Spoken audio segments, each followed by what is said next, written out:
Class 7-এর 16 নম্বর chapter যেটা আছে দ্বিস্তম্ভ লেখো, সেটা শুরু করব। তার আগে এই দ্বিস্তম্ভ লেখো সম্পর্কে বলবো। লেখো বলতে এখানে লেখচিত্র বোঝানো হয়েছে, মানে আমরা এইভাবে ছবিগুলো আঁকবো। তোমরা অলরেডি ক্লাস 5 থেকে দেখছো লেখচিত্র কিভাবে আঁকা হয়। দুটো অক্ষ থাকে, একটা এক্স অক্ষ বা অনুভূমিক অক্ষ, আর একটা হচ্ছে ওয়াই অক্ষ বা উলম্ব অক্ষ। ঠিক আছে, তো এরা একটা নির্দিষ্ট বিন্দুতে ছেদ করে, সেটা হলো তোমার মূল বিন্দু। তো আমরা জানি কি যে এইভাবে হয়, এক্স অক্ষ ওয়াই অক্ষ এইভাবে দুটো সরল রেখা থাকে, একটা বিন্দুতে ছেদ করে, সেই বিন্দুটা হলো মূল বিন্দু। এটা এক্স অক্ষ, এটা ওয়াই অক্ষ বা অনুভূমিক অক্ষ, উলম্ব অক্ষ। এবার এটার ক্ষেত্রে কি হয়, আমরা যে এখানে গ্রাফগুলো বা লেখচিত্রগুলো দেখবে এই পর্যন্ত করা আছে, এদেরকে সরল রেখা আকারে দেখানো নেই, রশ্মি আকারে দেখানো আছে। কারণ এখানে যে ডেটাগুলো থাকবে বা যে তথ্যগুলো দেওয়া থাকবে সেগুলো সবই ধনাত্মক দিকটা ব্যবহার করা হবে, ধনাত্মক অংশটা লাগবে। সুতরাং এক্স আর ওয়াই ধনাত্মক সবসময় এখানে হয়, জাস্ট এটুকু জেনে রাখো। সেই জন্য শুধুমাত্র এই পার্টটা নেওয়া হয়েছে বা এই পার্টটা নেওয়া হয়েছে বা এই কোয়াড্রেন্টটাকে নেওয়া হয়েছে। অ্যাকচুয়ালি তোমরা ক্লাস 9-এ আরও ভালোভাবে বুঝতে পারবে যে লেখচিত্রটা কিভাবে করা হয়, জাস্ট এটুকু একটু খেয়াল রেখো। এবার দেখো এখানে বলা হয়েছে স্তম্ভ লেখচিত্র, তারপর আমি দ্বিস্তম্ভ লেখচিত্রে আসছি। স্তম্ভ লেখচিত্র মানে কি? এবার স্তম্ভ বলছে কারণ কি, এই যে লেখচিত্রটা আছে এখানে দুটো দিক থাকছে বললাম, একটা এক্স অক্ষ বরাবর বা অনুভূমিক অক্ষ বরাবর, আর একটা ওয়াই অক্ষ বরাবর বা উলম্ব অক্ষ বরাবর। এখানে দেখো দুটো চলরাশি থাকে সবসময়, এখানে রয়েছে শ্রেণী এবং ছাত্রছাত্রীর সংখ্যা, সেই অনুযায়ী দেখো আমি স্তম্ভ আকারে যে ছবিগুলো পেয়েছি এগুলোকে বলছে স্তম্ভ লেখচিত্র। একটাই স্তম্ভ রয়েছে তাই এটা স্তম্ভ লেখচিত্র। এবার এখানে দেখো দ্বিস্তম্ভ লেখচিত্র, মানে দুটো স্তম্ভ থাকবে। ঠিক আছে, এখানে আমরা দেখতে পাচ্ছি একটা, কিন্তু দেখো তার পরের পেজে যে ছবিটা দেওয়া আছে এখানে এই দুটো করে স্তম্ভ রয়েছে দেখো একসাথে, একটা পিঙ্ক কালারের একটা ব্লু কালারের। এটা বাংলার ডেটাটাকে বোঝাচ্ছে, এখানে দেখো গণিতের ডেটাকে বোঝাচ্ছে, একটা ব্লু একটা পিঙ্ক কালারের, দুটো করে স্তম্ভ রয়েছে বলে এটা কিন্তু দ্বিস্তম্ভ লেখচিত্র। আগে যেটা দেখালাম সেটা স্তম্ভ লেখচিত্র, এটা হলো দ্বিস্তম্ভ লেখচিত্র। ঠিক আছে, তো এবার আমরা কোষে দেখি 16টা শুরু করব। দেখো কোষে দেখি 16-এ প্রথম যে প্রশ্নটা রয়েছে, দেখো এখানে বলেছে আমাদের পাড়ার 55টি পরিবারের সদস্য সংখ্যার একটি স্তম্ভ লেখচিত্র তৈরি করলাম। দেখো স্তম্ভ লেখচিত্র বলেছে কারণ একটাই মাত্র স্তম্ভ রয়েছে, দুটো পাশাপাশি স্তম্ভ নেই বা দ্বিস্তম্ভ লেখচিত্র নয়, এগুলো হলো স্তম্ভ লেখচিত্র তৈরি করলাম। এবার এখানে বলেছে স্কেলটা হচ্ছে 1 একক সমান একটি পরিবার। আমরা প্রথমে এই লেখচিত্রটাকে ভালোভাবে পর্যবেক্ষণ করি, তারপরে এই প্রশ্নগুলোর উত্তর দেব। স্কেল বলেছে 1 একক সমান একটি পরিবার, তাহলে এখানে এই যে 0 থেকে 5 রয়েছে এর মধ্যে আমাদের কতগুলো দাগ থাকবে? 1 2 3 4 5, এইভাবে 5টা দাগ থাকবে। তাহলে 0 থেকে 1-এ যখন গেছি তাহলে 1 একক গেছি, 1 একক যাও মানে একটি পরিবার। এই কারণে বলেছে 1 একক সমান একটি পরিবার, মানে এখান থেকে 5 একক যাচ্ছি মানে 5টি পরিবার, 10 একক যাচ্ছি মানে 10টি পরিবার, এইভাবে হবে। ওকে, নেক্সট লক্ষ্য করো এখানে দুটো চলরাশি দুদিকে দেওয়া আছে, একটা হলো সদস্য সংখ্যা অনুভূমিক অক্ষ বরাবর বসানো হয়েছে, আরেকটা পরিবারের সংখ্যা সেটা হচ্ছে ওয়াই অক্ষ বরাবর বা উলম্ব অক্ষ বরাবর বসানো হয়েছে। ওকে, এই মিলিত হয়েছে যে বিন্দুতে এটা হলো 0, মানে এক্স অক্ষের জন্য যেটা সদস্য সংখ্যাও 0 এখানে আর পরিবারের সংখ্যাও 0 এখানে। ওকে, নেক্সট কি বলছে দেখো, নেক্সট বলছে এই যে 2 জন 3 জন 4 জন 5 জন রয়েছে, মানে সদস্য সংখ্যা 2 জন, মানে একটা বাড়িতে একটা পরিবারে 2 জন সদস্য সংখ্যা কতজনের রয়েছে সেটা এখানে দেওয়া আছে। 3 জন সদস্য রয়েছে, কতগুলো এরকম পরিবার আছে সেটা এখানে। চারজন রয়েছে কতগুলো, পাঁচজন রয়েছে কতগুলো। এবার একটু ভালোভাবে লক্ষ্য করলে তোমরা বুঝতে পারবে যে যে দুজন সদস্য সংখ্যা দুজন, এরকম পরিবারের সংখ্যা তাহলে কত রয়েছে, দুটি। এই যে ওয়াইতে যেখানে টাচ করেছে এখানে 1, এখানে 2, তাহলে দুটি। দুজন পরিবারের সংখ্যা রয়েছে এরকম পরিবার হলো দুটি। তিনজন সদস্য রয়েছে এরকম পরিবারের সংখ্যা হলো দেখো 20টি। তারপর চারজন সদস্য রয়েছে এরকম পরিবারের সংখ্যা, এখানে দেখো এটার সাথে মিলছে, মানে আমরা বলতে পারি 15টি। পাঁচজন সদস্য রয়েছে এরকম পরিবারের সংখ্যা, দেখো 5-এর সাথে মিলছে, মানে 5টি পরিবারের সংখ্যা। তো প্রশ্নটা এবার লক্ষ্য করো কি বলেছে না, এই স্তম্ভ লেখচিত্র দেখিও নিচের প্রশ্নগুলির উত্তর খোঁজার চেষ্টা করি। 55টি পরিবারের মধ্যে 4জন সদস্য সংখ্যার পরিবার কতগুলো লিখি। 4জন সদস্য সংখ্যা, তাহলে সদস্য সংখ্যা কোথায়, এটা। 4জন কোথায়, এটা। তাহলে 4জন সদস্য সংখ্যা পেলাম। এবার পরিবারের সংখ্যা, মানে এই গ্রাফটা কতটা উঁচু এবং কোথায় গিয়ে মিলছে, ওয়াই অক্ষে 15-র সঙ্গে মিলছে, তাহলে 15টি পরিবারে 4জন সদস্য করে রয়েছে। তাহলে উত্তর কি লিখব না, 4জন সদস্য সংখ্যার পরিবার 15টি। দেখো আমি এখানে অলরেডি লিখে রেখেছি 4জন সদস্য সংখ্যার পরিবার, তাহলে আমরা কি পাবো, 15টি। নেক্সট বিয়েরটা দেখো, এখানে বলেছে এই 55টি পরিবারের মধ্যে সবচেয়ে বেশি পরিবারের সদস্য সংখ্যা কত লিখি। সবচেয়ে বেশি পরিবারের সদস্য সংখ্যা, সবচেয়ে বেশি পরিবার কোনটা, এটা সব থেকে বড়, তার সদস্য সংখ্যা কত, 3জন। তাহলে এটা লিখব সবচেয়ে বেশি পরিবারের সদস্য সংখ্যা 3জন। ওকে, নেক্সট বলেছে এই রকম পরিবারের সংখ্যা কত লিখি। তাহলে পরিবারের সংখ্যাটা কত, 20।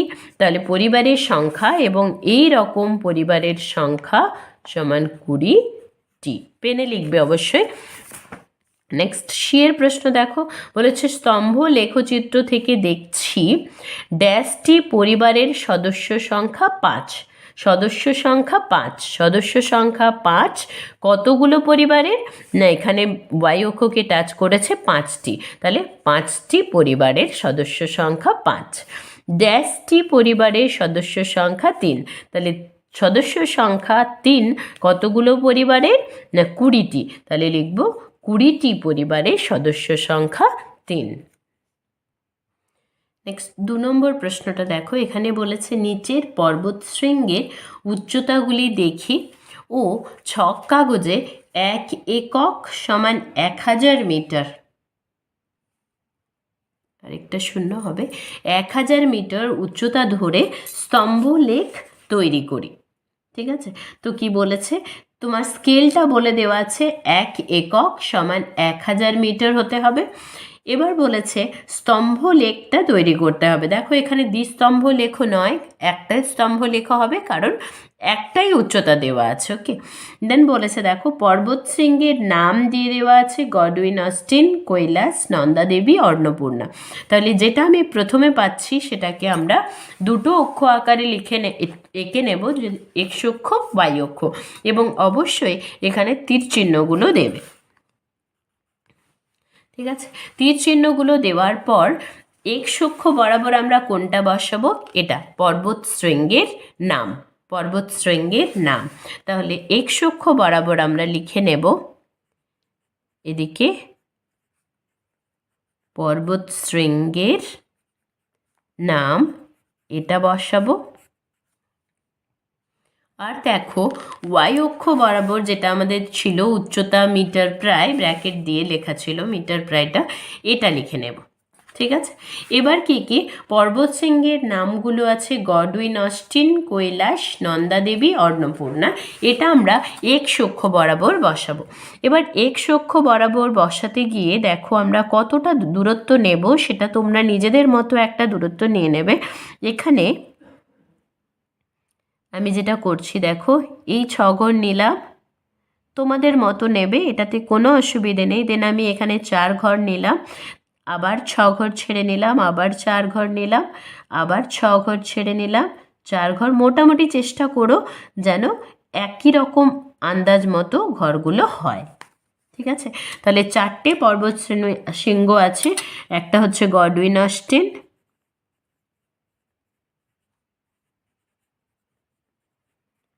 আরেকটা আছে কৈলাস, আরেকটা হচ্ছে নন্দা দেবী, এটা আছে অন্নপূর্ণা। এগুলো আমরা লিখে নিলাম। এই পয়েন্টটায় গডউইন অস্টিন, এটা হচ্ছে কৈলাস, এটা নন্দা দেবী, আর এটার জন্য অন্নপূর্ণা। নেক্সট স্কেল তো দেখো বলে দেওয়া আছে 1 একক সমান 1000 মিটার, সুতরাং এটা আমাদের বসাতে অনেকটা ইজি। এটা তো আমাদের মিড পয়েন্টটা, এটা 0, ওকে, মানে মূল বিন্দু। দেন আমরা 1000 করে এগোবো, এখানে 1000, এবার কতটা লিখব, তাই তো 2000। দেখে নাও সব থেকে বেশি সংখ্যা আসছে 8610, সুতরাং আমরা 9000 পর্যন্ত লিখব। ওকে, 9000 পর্যন্ত লিখে নিয়েছি। এবার লক্ষ্য করো গডউইন অস্টিনের জন্য 8610। এখানে লক্ষ্য করো এই প্রায় কথাটা লিখেছে এই কারণেই, যেহেতু স্কেলটা বলা আছে 1 একক সমান 1000 মিটার।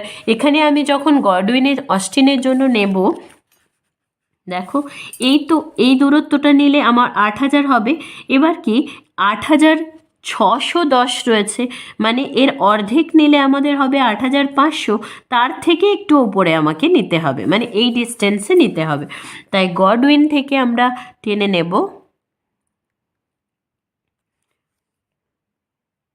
ডিস্টেন্সটা একই রকম রাখার চেষ্টা করব। এই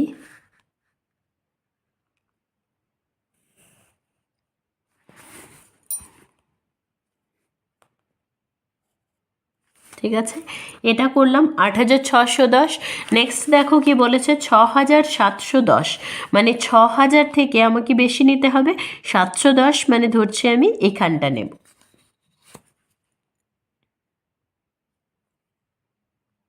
এই ডিস্টেন্স পর্যন্ত নিতে হবে, তাহলে এখান থেকে আমরা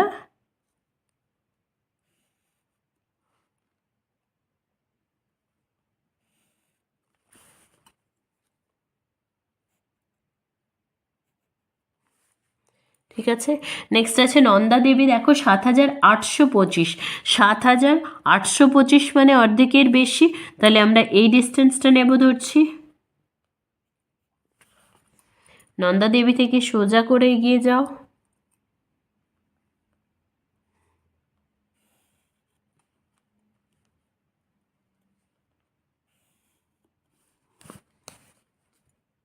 সবসময় স্কেল পেন্সিল ব্যবহার করে গ্রাফগুলো আঁকবে, লেখচিত্র আঁকবে। অন্নপূর্ণাতে দেখো 8090, মানে জাস্ট 8000-এর কাছাকাছি থাকবে, 8090 বলেছে।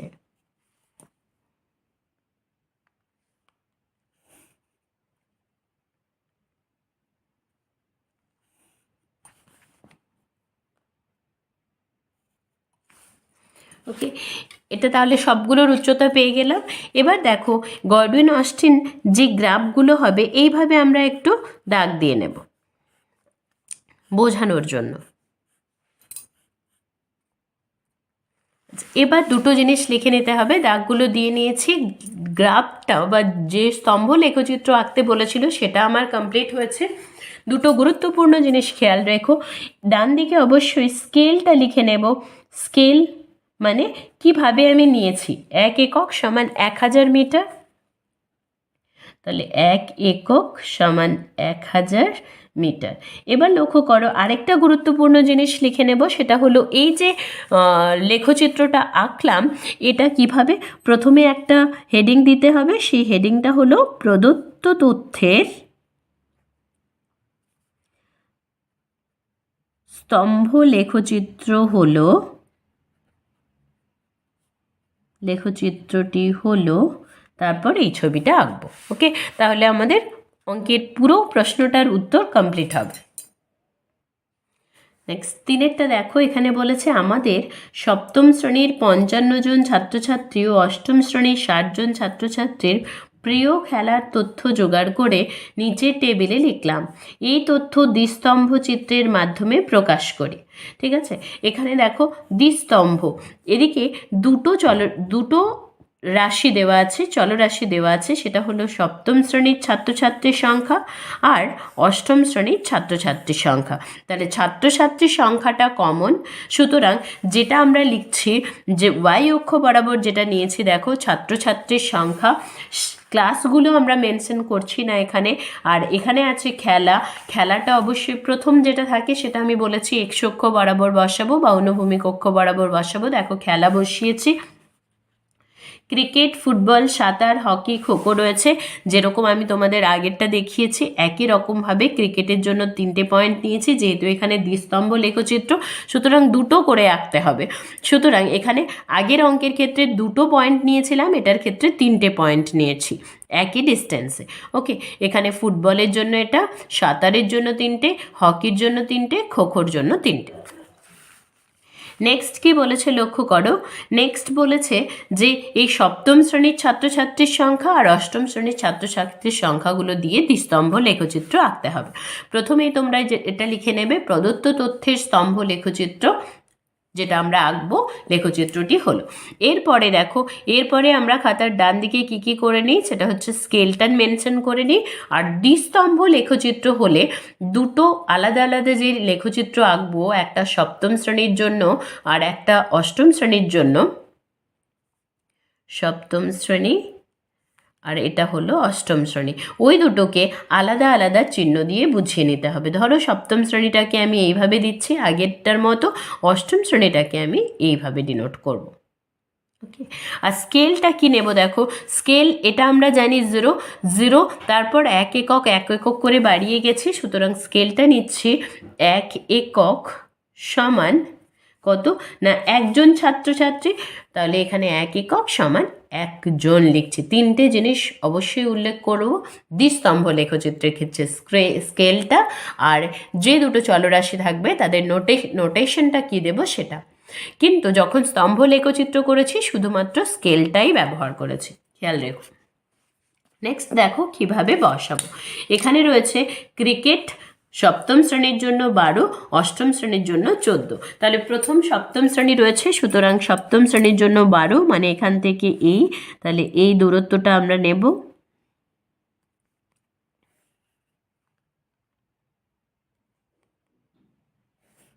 সপ্তম শ্রেণীর জন্য এটা।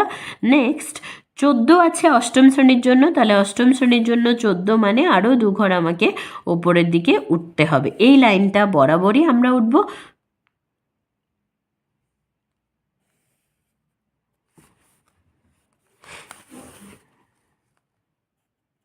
ওকে, নেক্সট সপ্তম শ্রেণীর জন্য দেখো কিপ নোটেশন এইভাবে, আর অষ্টম শ্রেণীর জন্য ডট ডট দিচ্ছি। ওকে, একই রকমভাবে বাকিগুলো করে নাও। দেখো ফুটবল 14 আর 16 আছে, তাহলে 14 মানে আগে যে ডিস্টেন্সটা ছিল সেই ডিস্টেন্সটাই মেনটেন করতে হবে।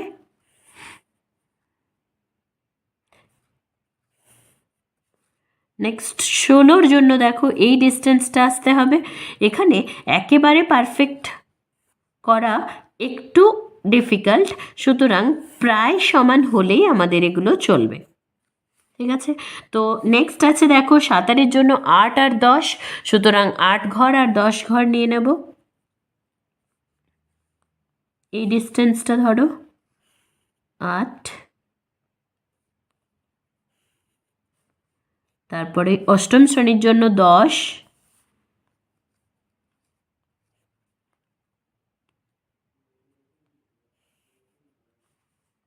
ওকে দুটো পেয়েছি। হকিতে বলেছে দেখো 11 12, হকিতে বলেছে 11 আর 12, সুতরাং এইখানে 11, মানে এই ডিস্টেন্সটা আসবে।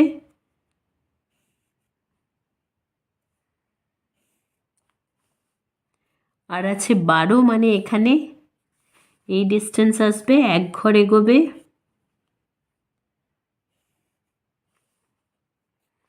ওকে, নেক্সট খোখোতে আছে 10 আর 8, 10,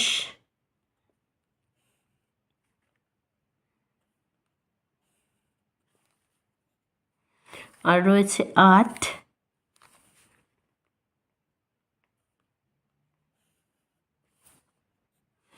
ঠিক আছে, নেক্সট আমরা এই সপ্তম শ্রেণীর জন্য যেটা নোটেশন দিয়েছি সেটা অষ্টম শ্রেণীর জন্য নোটেশনগুলো ফিল আপ করে নেব। ঠিক আছে, এই হলো তাহলে আমাদের স্তম্ভ লেখচিত্র 3 নম্বর প্রশ্নের। 4 নম্বর প্রশ্নে বলেছে কৃষ্ণনগরের এক কুমোরের 5 মাসের মাটির পুতুল ও শোলার তৈরি পুতুলের তথ্য নিচের টেবিলে লিখলাম। এই তথ্য দ্বিস্তম্ভ চিত্রের মাধ্যমে প্রকাশ করার চেষ্টা করি। তাহলে প্রথমেই আমরা প্রদত্ত তথ্যের দ্বিস্তম্ভ লেখচিত্রটি হলো লিখে নেব। এবার প্রথম যেটা দেওয়া আছে দেখো, মাস জানুয়ারি, ফেব্রুয়ারি, মার্চ, এপ্রিল, মে, এটা আমরা দুটো অক্ষর নিয়ে নেব, অনুভূমিক অক্ষ, উলম্ব অক্ষ বা এক্স অক্ষ, ওয়াই অক্ষ। এই এক্স অক্ষ বরাবর মাসগুলো বসাবে। মাসগুলোর আবার 5টা মাস রয়েছে। তো জানুয়ারিতে যেহেতু দ্বিস্তম্ভ লেখচিত্রে 3টে পয়েন্ট নিতে হবে, একই ডিস্টেন্স মেনটেন করে 3টে পয়েন্ট নেবে। তাহলে এটা হলো জানুয়ারির জন্য, এটা হলো ফেব্রুয়ারির জন্য, এটা মার্চের জন্য, এটা এপ্রিলের জন্য, এটা মেয়ের জন্য। ওকে, নেক্সট কি বলেছে দেখো, বলেছে দুটো আরও চলরাশি আছে, সেটা হলো মাটির পুতুল আর শোলার পুতুল। এই দুটো আলাদা আলাদা রয়েছে। তাহলে পুতুলের সংখ্যাটাকে আমরা ওয়াই অক্ষ বরাবর নিয়ে নিয়েছি, পুতুলের সংখ্যা। এবার দেখো পুতুলের সংখ্যাগুলো মোটামুটি 50-এর মাল্টিপল আকারে রয়েছে। এবার 50-এর মাল্টিপল আকারে নিতে হলে আমরা যদি এই এক এককে 50টি পুতুল ধরে নিই, সেক্ষেত্রে অসুবিধে কী হবে বলো, আমাদের অনেক দূর পর্যন্ত উপরের দিকে বাড়িয়ে দিতে হবে। কারণ এখানে 900 দেখো সব থেকে বড় রয়েছে 900, সুতরাং আমরা এক একক নিয়েছি যে 100টি পুতুল। সেই কারণে আমি করেছি যে এটা 0, 0, 100, 200, 300, এইভাবে যেহেতু 900 ম্যাক্সিমাম রয়েছে আমি 1000 পর্যন্ত নিয়েছি। তাহলে তোমরা ডান দিকে যেটা লেখো তাতে স্কেলটা পেয়ে গেছো। স্কেলটা কি না, 1 একক সমান একটি পুতুল। সেটা মাটির না শোলার সেটা কিন্তু জানো না। এবার লক্ষ্য করো, মাটির পুতুল আর শোলার পুতুল দুটো রয়েছে, সুতরাং তাদের দুটো নোটেশন আলাদা করতে হবে, একটা মাটির পুতুলের জন্য, একটা শোলার পুতুলের জন্য। এটা হলো মাটির পুতুল আর এটা হলো শোলার পুতুল। ওকে, তাহলে মাটির পুতুলের জন্য আমি এইভাবে নিচ্ছি, শোলার পুতুলটাকে এইভাবে করব। দ্বিস্তম্ভ লেখচিত্রের ক্ষেত্রে এই 3টে জিনিস অবশ্যই ডান দিকে আমাদের মেনশন করতে হয়। স্তম্ভ লেখচিত্রের ক্ষেত্রে শুধুমাত্র স্কেলটা করলেই হয়ে যায়, কারণ এটা তখন একটাই থাকে, আমাদের কোনো অসুবিধে হয় না। ওকে, নেক্সট দেখো আমরা লিখব জানুয়ারিতে কি বলেছে, মাটির পুতুল 600, শোলার পুতুল 500। তাহলে সহজেই বের করতে পারবো, মাটির পুতুল জানুয়ারিতে 600, তাহলে এই পর্যন্ত যাবে। সুতরাং এখান থেকে আমরা নেব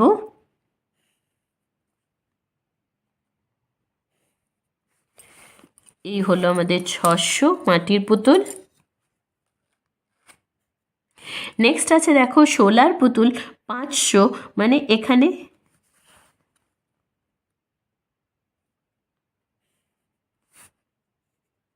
আছে। তাহলে মাটির পুতুলের জন্য আমরা এইভাবে দাগ দিয়েছি আর শোলার পুতুলের জন্য ডট করেছি। ওকে, নেক্সট ফেব্রুয়ারিতে রয়েছে দেখো 550 আর 450। ওটা কীভাবে নেব একটু লক্ষ্য করো। 550 মানে 500 নিলাম, তার হাফ নেব, আর হাফ নিলে আমাদের আসবে এইখানে। সুতরাং এই মোটামুটি আন্দাজ মতো একটা নিয়ে নিতে হবে, অর্ধেক। 550, 450, তাহলে এটার অর্ধেকটা নিতে হবে, এই। তাহলে মাটির পুতুলের জন্য এটা, শোলার পুতুলের জন্য এটা। নেক্সট মার্চ মাসে দেখো 450 আর 600, সুতরাং 450 তো সহজেই পেয়ে যাব, আগেরটাও ছিল 450।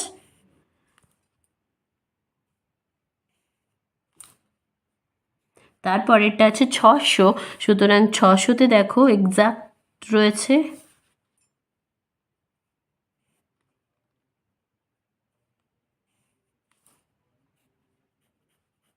তাহলে এটা হলো মাটির পুতুল, এটা হলো শোলার পুতুল মার্চ মাসে। এপ্রিলে 750 আর 650, 750 করার জন্য 700 আর 750, এটা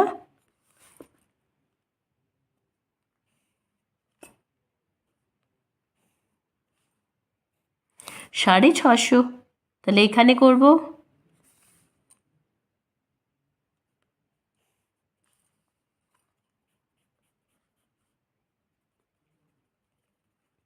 এপ্রিল।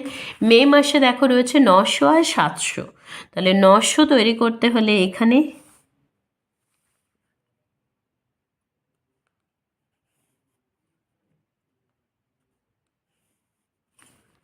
900 আর 700 মানে এই অবস্থা।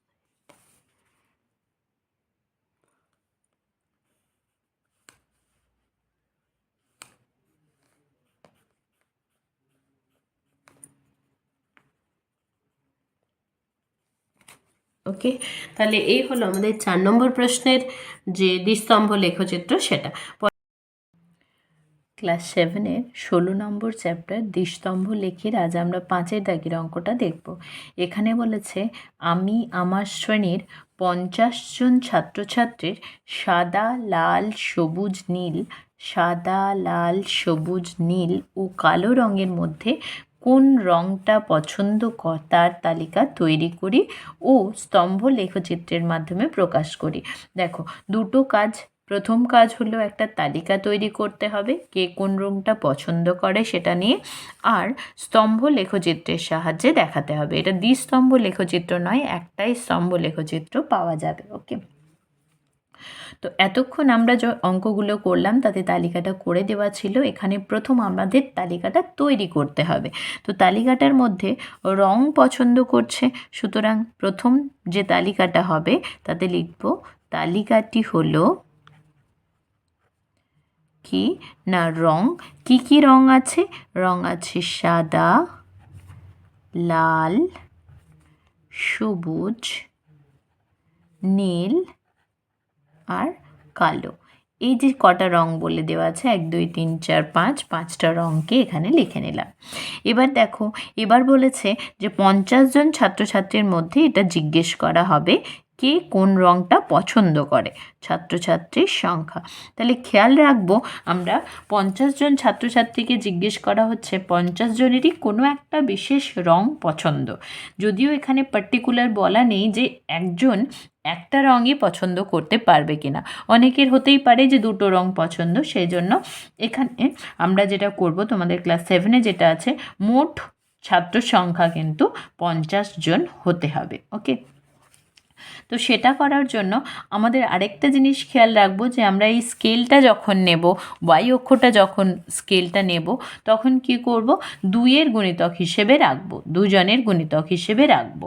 সুতরাং 2-এর গুণিতক হিসেবে মানে জোড় সংখ্যাগুলো দিয়ে আমরা 50কে করব। যেমন ধরো এখানে যদি সাদা করি 8, তাহলে লাল ধরো আরও বেশি দিলাম 16, তাহলে 24 জন হয়ে গেল। সবুজ দিলাম 10 জন, তাহলে 34 জন হয়ে গেল। বাকি থাকছে কজন? 50 থেকে 34 বিয়োগ করে দাও, তাহলে হচ্ছে 16 জন, 6 1 16 জন। তাহলে এখানে 12 দিচ্ছি আর এখানে 4 দিচ্ছি। এইভাবে আমরা করছি যে 8 জন ছাত্রছাত্রীর সাদা রং পছন্দ, 16 জন ছাত্রছাত্রীর লাল, 10 জন ছাত্রছাত্রীর সবুজ, 12 জন ছাত্রছাত্রীর নীল আর কালোটা হচ্ছে 4 জন ছাত্রছাত্রীর। ওকে, এরপর তালিকা তৈরি হয়ে গেল। এরপর কি বলেছে, স্তম্ভ লেখচিত্রটা তৈরি করতে হবে। তাহলে আমরা লিখব স্তম্ভ লেখচিত্রটি হলো, চিত্রটি হলো, তারপর আমরা কি করব, এখানে এক্স অক্ষ এবং ওয়াই অক্ষ বা অনুভূমিক অক্ষ এবং উলম্ব অক্ষ টেনে নেব। ঠিক আছে, নেওয়ার পর আমি তোমাদের বলেছি যে এগুলো সরল রেখা, তাই তীর চিহ্ন দিয়ে দেখাতে হবে। এবার দেখো আমরা যে রঙগুলো নেব সেই রঙটার জন্য এখান থেকে এই পোর্শনে একটা রঙ, এখান থেকে এটা, এখান থেকে এটা, এইভাবে যেহেতু 5টা রঙ আছে তাই এই বরাবর রঙটাকে লিখে নেব। ওকে, আর এই দিকে মানে ওয়াই অক্ষ বরাবর আমরা ছাত্রছাত্রীর সংখ্যা নেব। ওকে, তাহলে এদিকে লিখে নিয়েছি ছাত্রছাত্রীর সংখ্যা জন। এবার যে যে রঙটা এখানে রয়েছে সেই রঙগুলো আগে লিখে নিই। দেখো এখানে আছে, প্রথমে আছে সাদা রঙ, তাহলে এটা সাদা, এটা হচ্ছে লাল, অবশ্যই পেন্সিল দিয়ে করো, আর এটা হচ্ছে সবুজ, প্রত্যেকটার একটা একটা আলাদা ঘর নেবে আর চেষ্টা করবে দূরত্বগুলো মোটামুটি একটা সমান রাখার। আর এটা হচ্ছে কালো। এবার আমাকে স্কেলটা নির্ণয় করতে হবে। কিভাবে স্কেলটা নেব? আমি একটু আগেই বললাম সমস্ত সংখ্যাগুলো দেখো নিয়েছি 2-এর গুণিতক হিসাবে বা জোড় সংখ্যা হিসেবে। তাহলে স্কেলটা আমি কি নির্ণয় করব? নির্বাচন করব স্কেল, এটা নেব 1 একক সমান 2 জন। ওকে, বা 1 একক করেও নিতে পারো, যেহেতু সর্বোচ্চ 16 আছে 16 পর্যন্ত নিলেই হয়ে যাবে। ওকে, তো আমরা এখানে 2 জন করে 2 একক করে নিয়েছি, মানে এটা প্রথমটা তো 0, তারপরে হলো 2, 4, মোটামুটি দূরত্বটা সমান রাখবে, 6, 8, 10, 12, 14, ম্যাক্সিমাম দেখো রয়েছে 16, তাহলে আমরা 16 থেকে একটা বেশি নিলাম 18। এরপর দেখো সাদা রঙটা কতজনের পছন্দ? 8 জনের। সুতরাং 8 কোথায়? এখানে। তাহলে এই অবধি আমাদেরকে 8 করতে হবে এটা। তাহলে আমরা এইভাবে টেনে নেব।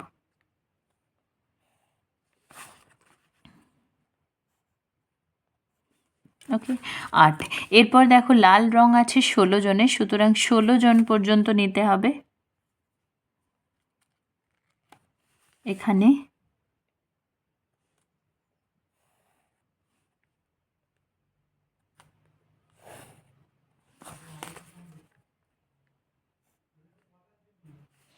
ওকে, নেক্সট হচ্ছে আমাদের সবুজ রং। সবুজ রং 10 পর্যন্ত।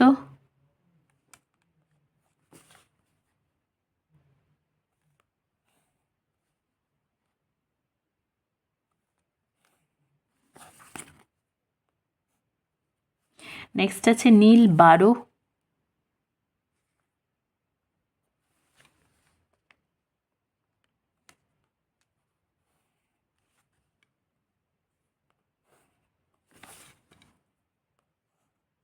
এটা নেক্সট আছে কালো হচ্ছে 4 পর্যন্ত।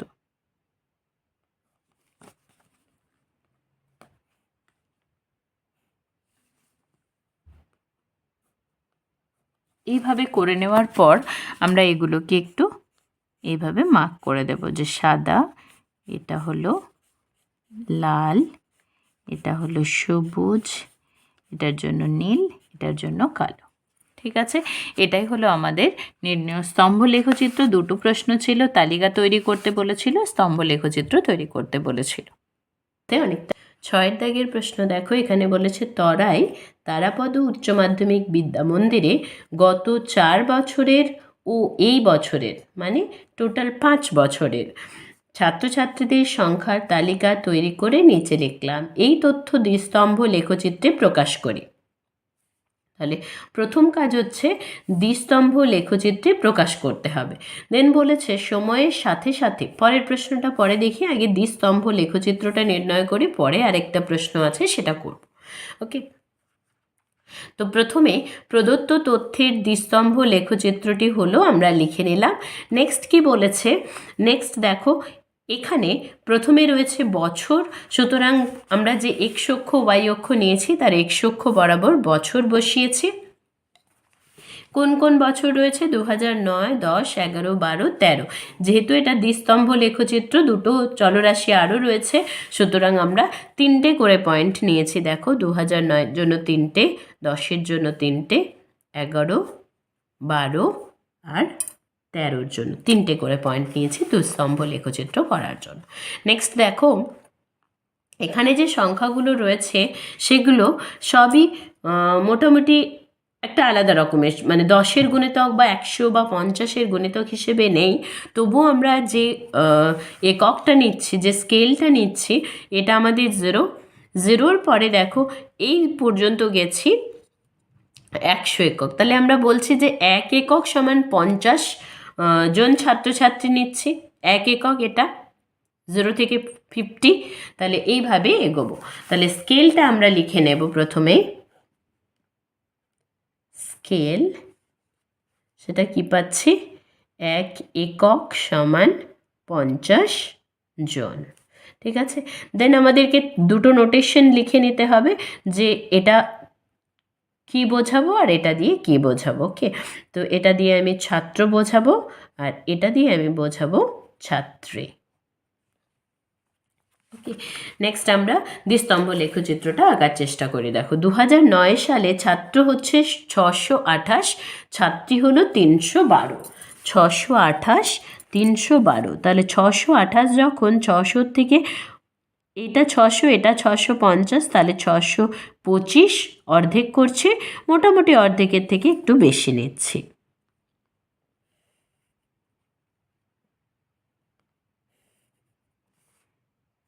হচ্ছে 628, নেক্সট 312, তাহলে এটা 300 আর এটা 350, সুতরাং এই কাছাকাছি, তাহলে 325-এরও কম হবে, তাই অর্ধেক থেকেও কম নেব।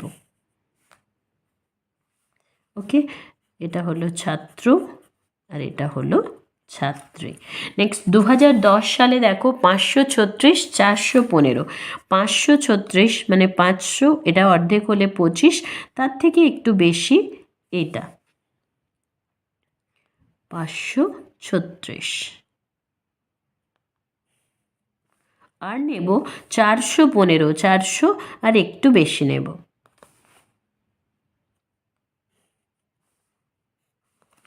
ছাত্রর জন্য এটা করে দাও আর ছাত্রী এটা। নেক্সট 2011 সালে কি 709 আর 384, 709, 384, 709 মানে 700ই ধরতে পারো,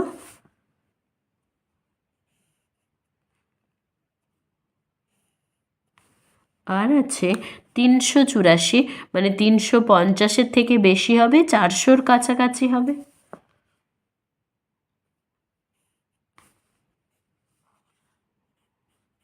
এটা ছাত্রর জন্য নোটেশন দেওয়া হচ্ছে আর এটা ছাত্রী। ওকে, নেক্সট 2012 সালে আছে দেখো 655, 510, 650, তাহলে 50-এর কাছেই মোটামুটি নিতে পারো।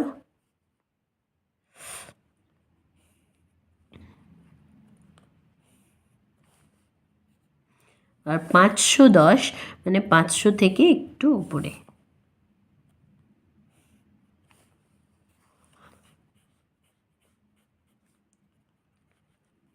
ওকে, নেক্সট বলেছে 660 আর 629, 660, 600, 650, তার থেকে একটু উপরে।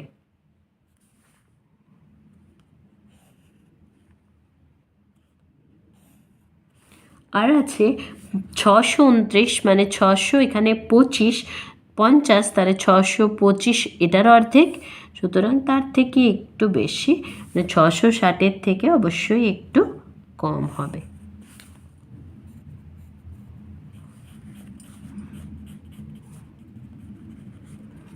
তাহলে এই হলো আমাদের দ্বিস্তম্ভ লেখচিত্র। নেক্সট পরের প্রশ্ন দেখো কি বলছে, সময়ের সাথে সাথে ছাত্রছাত্রীদের শিক্ষার হার জানি ও ছাত্রদের তুলনায় ছাত্রীরা কতটা শিক্ষায় এগিয়ে আছে বা পিছিয়ে আছে হিসেব করে। দেখো শিক্ষার হার জানি বলেছে, দেখো এখানে বলেছে সময়ের সাথে সাথে ছাত্রছাত্রীদের শিক্ষার হার জানে, তাহলে 2 নম্বর প্রশ্ন এটা। পরে আরও আরেকটা প্রশ্ন আছে, ছাত্রছাত্রীদের শিক্ষার হার জানি সময়ের সাথে সাথে। 2009 সালে 2009 সালে যদি আমরা মোট ছাত্রছাত্রী হিসেব করি, মোট ছাত্রছাত্রী এখানে কত, 628 প্লাস 312, এটা যোগ করলে দেখো হচ্ছে 940। 2010 সালে মোট ছাত্রছাত্রী এটা আছে 536 প্লাস 415, যোগ করো 951। 2011 সালে 2011 সালে মোট ছাত্রছাত্রী 709 প্লাস 384, এটা হচ্ছে 2012 সালে মোট ছাত্রছাত্রী 655 প্লাস 510, 2013 সালে মোট ছাত্রছাত্রী সমান দেখো এটা রয়েছে 660 আর 629, মানে হচ্ছে 9, 8, 12।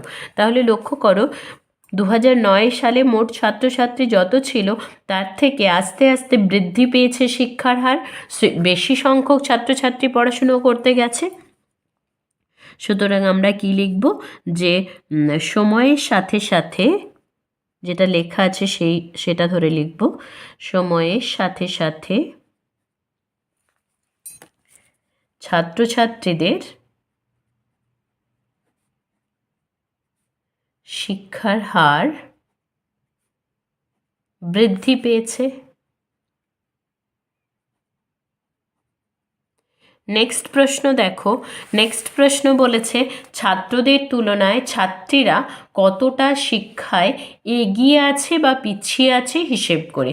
দেখো প্রতিটা সালে 2009 সালে ছাত্র ছিল 628, ছাত্রী 312। 2010-এ ছাত্র বেশি ছাত্রী কম, 11তেও তাই, 12তেও তাই, 13তেও তাই। মানে ছাত্র সবসময়ই বেশি আছে ছাত্রীদের তুলনায়। কিন্তু সামগ্রিকভাবে লক্ষ্য করলে তোমরা বুঝতে পারবে ছাত্রীদের সংখ্যার হারটা ছাত্রীদের রেসপেক্টে বেড়েছে। এখানে দেখো 312 জন ছিল, এখানে 415 জন। এখানে যদিও আবার কমেছে, বাট তারপরে দেখো আরও বেড়েছে, এটাতে তো আরও অনেক বেড়েছে। ছাত্রীদের তুলনায় ছাত্রীরা বেড়েছে ঠিকই, কিন্তু ছাত্রদের তুলনায় ছাত্রীরা এখনও পিছিয়েই আছে। তাহলে সেটার বলেছে কতটা শিক্ষায় এগিয়ে আছে বা পিছিয়ে আছে হিসেব করি। আমি 2009 সালটা দেখিয়ে দিচ্ছি, তোমরা বাকিগুলো করো। তাহলে 2009 সালেরটা দেখো, সময়ের সাথে সাথে বলেছে মানে তোমাকে সবগুলো চেক করতে হবে। তাহলে 2009 সালে মোট ছাত্রছাত্রী 940 জন। 940 জন ছাত্রছাত্রীর মধ্যে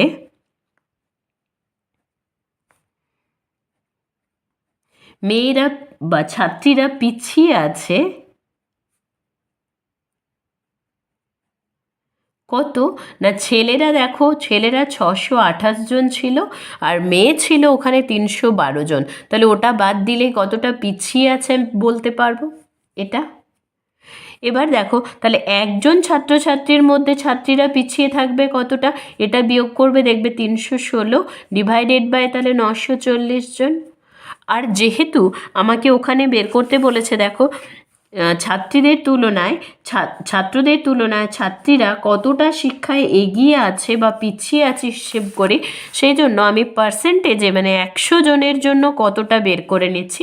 তাহলে আমরা বুঝতে পেরে যাব যে 100 জনের ক্ষেত্রে কতটা এগিয়ে থাকবে, এত জন।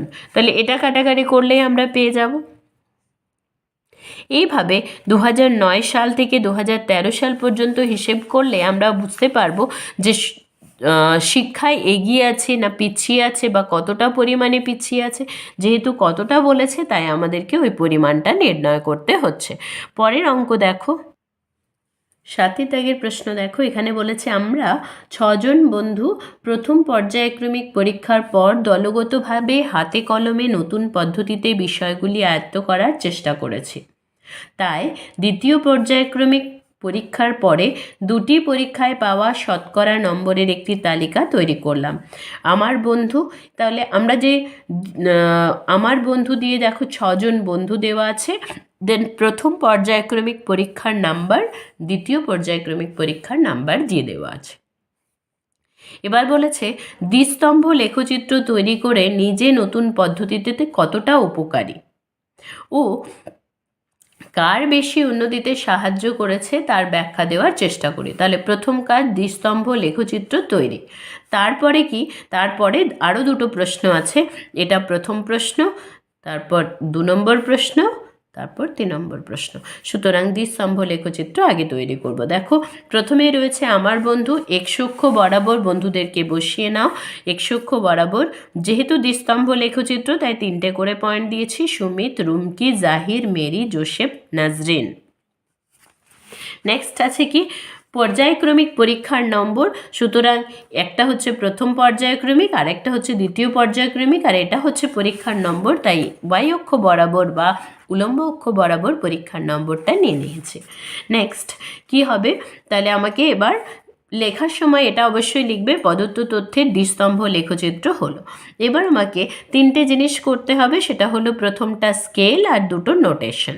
স্কেলে তাহলে 1 একক সমান কতটা লিখবো সেটা একটু দেখে নাও। এখানে দেখো এটা 0 থেকে আমি নিয়েছি কি 5 10, তাহলে 1 এককের জন্য 5 নম্বর নিয়েছি, তাই তো। কেন 5 নম্বর নিয়েছি? কারণ সবগুলোতেই দেখো মোটামুটি 5-এর গুণিতক আকারে রয়েছে, এটা নেই, এটা নেই, এগুলো নেই, এটা নেই, এটা আছে, আবার এটাও আছে।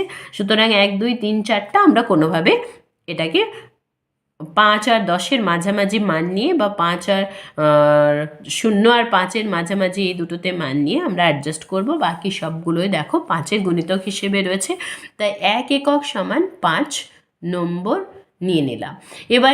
এবার দুটো চলরাশি আছে, একটা হচ্ছে প্রথম পর্যায়ক্রমিক মূল্যায়ন, একটা হচ্ছে দ্বিতীয় পর্যায়ক্রমিক মূল্যায়ন বা পরীক্ষা। তাহলে এটা প্রথমটার জন্য আর এটা হচ্ছে দ্বিতীয়টার জন্য। তোমরা প্রথম পর্যায়ক্রমিক পরীক্ষা লিখতে পারো, দ্বিতীয় পর্যায়ক্রমিক পরীক্ষাও লিখতে পারো, বা শুধু প্রথম আর দ্বিতীয় লিখে নিতে পারো। দেখো সুমিদের ক্ষেত্রে 45 আর 65, 45% আর 65% পেয়েছে। সেক্ষেত্রে সুমিদের দেখো 45 মানে এটা 40 45,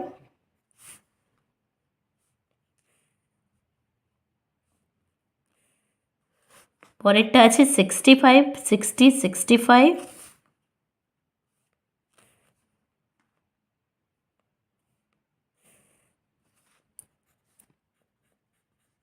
এটা প্রথমটার জন্য, এটা দ্বিতীয়টার জন্য। তারপর রুমকিতে আছে 60 65 60,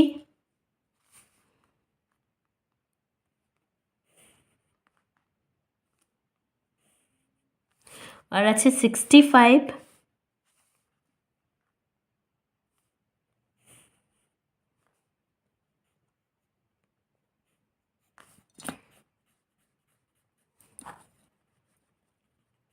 নেক্সট দেখো জাহিদ রয়েছে 55 আর 68, 55 খুব ইজিলি বের করতে পারবে,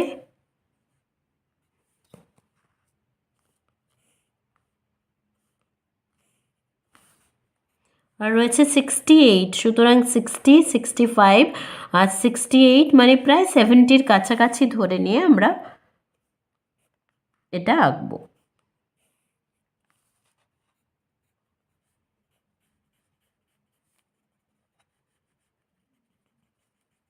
ওকে, নেক্সট রয়েছে দেখো এটা জাহির হলো, পরে মেরি আছে 38 60, 38 মানে এটা 30 35 তার থেকে ওপরে নেব, আর আছে 60, তাই তো।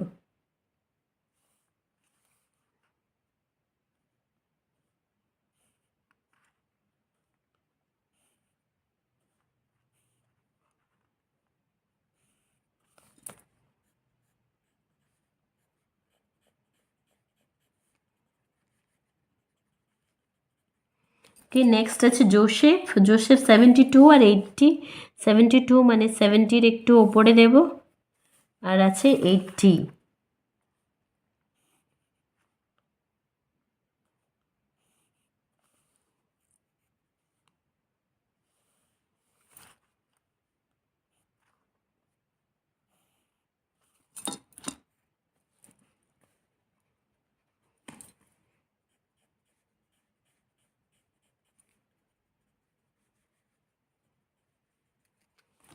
আর আছে নাজরিন 62 70, 62 মানে 60 থেকে জাস্ট একটু ওপরে দেবে,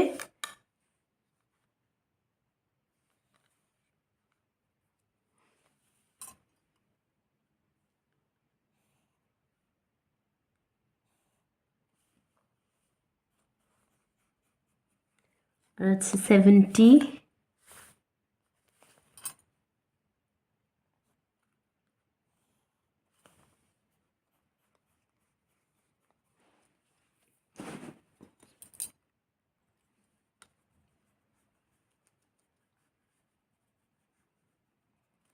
ওকে। নেক্সট কি বলেছে দেখো, নেক্সট যে দুটো প্রশ্ন বলেছে তাহলে আমাদের দ্বিস্তম্ভ লেখচিত্র হলো, বলছে নিজে নতুন পদ্ধতিতে কতটা উপকারী। দেখো সকলেই উপকারী হয়েছে, কারণ সকলেরই গ্রাফটা প্রথমটার থেকে বড় বেশি হয়েছে, সুতরাং আমরা কি লিখব, সকলে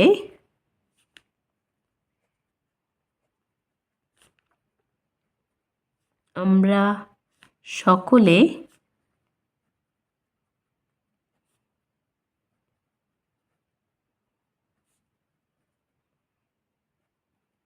উপকারী, ঠিক আছে, নতুন পদ্ধতি ব্যবহার করে বা নতুন পদ্ধতি অ্যাপ্লাই করে, তাই তো, সকলে নতুন পদ্ধতিতে উপকারী।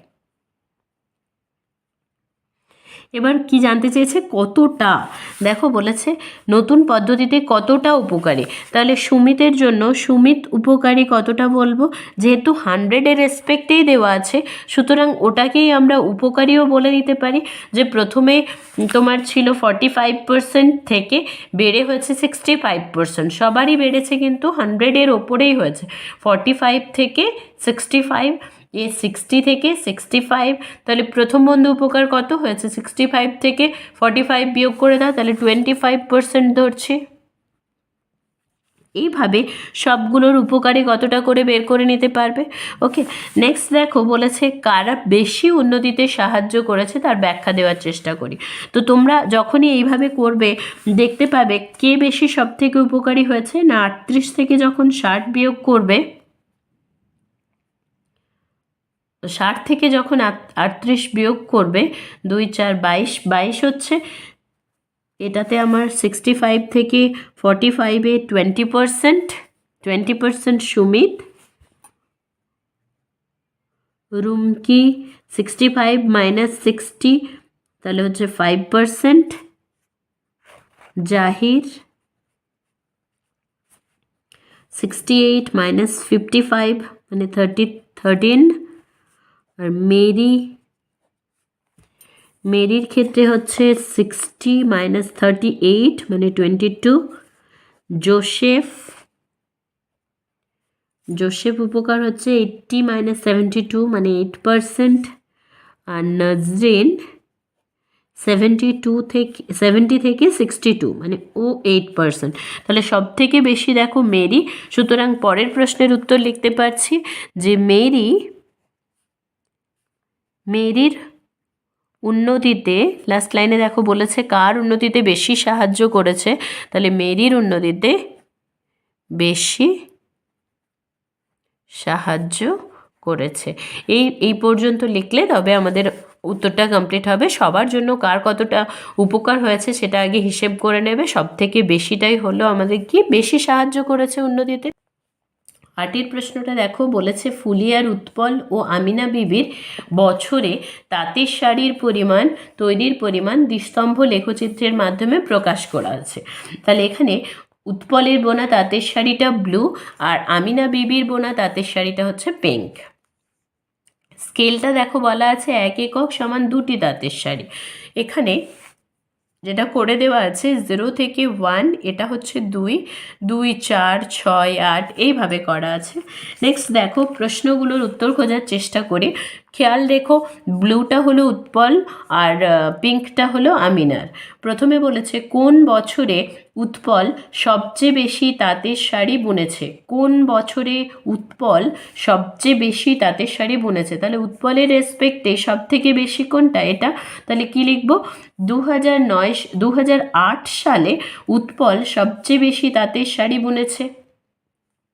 কতগুলি শাড়ি বুনেছে, না দেখো এটা সব থেকে বেশি এখানে গিয়ে টাচ করেছে মানে 28টি, তাহলে উত্তর লিখব কি 2008 সালে উৎপল সবচেয়ে বেশি তাঁতের শাড়ি বুনেছে এবং শাড়ির সংখ্যা হলো 28টি। ঠিক আছে, নেক্সট বলেছে আবার কোন বছরে উৎপল সবচেয়ে কম তাঁতের শাড়ি বুনেছে, তাহলে সব থেকে কম যদি দেখতে চাই দেখো এই গ্রাফগুলোর ব্লুগুলোর মধ্যে সব থেকে কম কোনটা, এটা, তাহলে 2010 সালে। ও কতগুলি শাড়ি বুনেছে, এটা কোথায় এসে টাচ করছে, জাস্ট এখানে, তাহলে 12 আর এখানে তাহলে কত হবে 14, তাহলে আমরা লিখব 2010 সালে উৎপল সবচেয়ে কম তাঁতের শাড়ি বুনেছে এবং শাড়ির সংখ্যা হলো 14টি। ঠিক আছে, নেক্সট দেখো 2 নম্বর প্রশ্ন, কোন বছরে আমিনা বিবি সবচেয়ে বেশি তাঁতের শাড়ি বুনেছে এবং কতগুলি বুনেছে? তাহলে আমিনা বিবির গ্রাফ পিঙ্কগুলো, তাহলে পিঙ্কগুলোর 2011 সব থেকে বেশি বুনেছে, তাহলে আমরা লিখব 2011-তে বেশি বুনেছে। কত বেশি না, এটা কোথায় এসে টাচ করেছে দেখো এখানে, তাহলে 20 আর মাঝে হচ্ছে 22, তাহলে 2011 সালে আমিনা বিবি সবচেয়ে বেশি তাঁতের শাড়ি বুনেছে আর শাড়ির সংখ্যা হলো 22টি। ওকে, নেক্সট বলেছে দেখো, আবার কোন বছরে আমিনা বিবি সবচেয়ে কম তাঁতের শাড়ি বুনেছে এবং কতগুলি শাড়ি বুনেছে? পিঙ্কগুলোর মধ্যে সব থেকে কম এটা, তাহলে 2009 সালে সব থেকে কম শাড়ি বুনেছে এবং কতগুলো না 12টি। তাহলে কি লিখব, 2009 সালে আমিনা বিবি সবচেয়ে কম তাঁতের শাড়ি বুনেছে ও শাড়ির সংখ্যা হলো কতগুলো দেখেছি না 12টি। ঠিক আছে, প্রথম দুটো প্রশ্ন পেলাম, প্রথমটা শুধু উৎপলের শাড়ির সংখ্যাগুলো দেখতে হচ্ছিল, আর 2 নম্বরটাতে শুধু আমিনা বিবির শাড়িগুলো দেখতে হচ্ছিল। 3 নম্বর প্রশ্ন দেখো, বলেছে কোন কোন বছরে উৎপল আমিনা বিবির থেকে বেশি শাড়ি বুনেছে? তাহলে এবার দুটো গ্রাফকে কম্পেয়ার করতে হবে, কোন কোন বছর উৎপল আমিনা বিবির থেকে বেশি শাড়ি বুনেছে, মানে ব্লু গ্রাফটা কোনটায় কোনটায় বেশি আছে, দেখো এই দুটোতেই বেশি। তাহলে 2008-2009 সালে উৎপল বেশি বুনেছে আমিনা বিবির থেকে। তাহলে 3 নম্বর প্রশ্ন, 2008-2009 সালে উৎপল আমিনা বিবির থেকে বেশি তাঁতের শাড়ি বুনেছে। একই রকম প্রশ্ন করা আছে, উৎপল সবচেয়ে বেশি কোন বছরে আমিনা বিবির থেকে বেশি শাড়ি বুনেছে? তাহলে এই দুটোতে তো বেশি বুনেছে, কোনটাই সবচেয়ে বেশি বলছো, সবচেয়ে বেশি কোন বছরে বুনেছে? দেখো সবচেয়ে বেশি বুনেছে এই বছর, মানে 2008 সালে। তাহলে উত্তর লিখব কি না 2008 সালে উৎপল সবচেয়ে বেশি আমিনা বিবির থেকে বেশি শাড়ি বুনেছে। আচ্ছা, নেক্সট 4 নম্বর দেখো, আবার কোন কোন বছরে আমিনা বিবি উৎপলের থেকে বেশি শাড়ি বুনেছে? আমিনা বিবি বেশি বুনেছে মানে পিঙ্কটা কোথায় বেশি আছে দেখতে হবে। দেখো ব্লুয়ের রেসপেক্টে এই সালে পিঙ্ক বেশি আর এটাতেও পিঙ্ক বেশি, তাহলে 2010 আর 2011 সালে আমিনা বিবি উৎপলের থেকে বেশি শাড়ি বুনেছে সেটা। তাহলে 2010-2011 এই দুটো সালে আমিনা বিবি উৎপলের থেকে বেশি শাড়ি বুনেছে। ওকে, নেক্সট বলেছে আরও প্রশ্ন আছে, আমিনা বিবি সবচেয়ে বেশি কোন বছর উৎপলের থেকে বেশি শাড়ি বুনেছে? ছবিটা দেখলেই বুঝতে পারবে এখানে ডিফারেন্সের থেকে এখানে ডিফারেন্স বেশি, সুতরাং 2011 সালে উৎপলের থেকে সবচেয়ে বেশি শাড়ি বুনেছে। তাহলে এটা হলো 2011 সালে আমিনা বিবি সবচেয়ে বেশি উৎপলের থেকে বেশি শাড়ি বুনেছে। ঠিক আছে, এই হলো 8 দাগ প্রশ্ন পর্যন্ত উত্তর।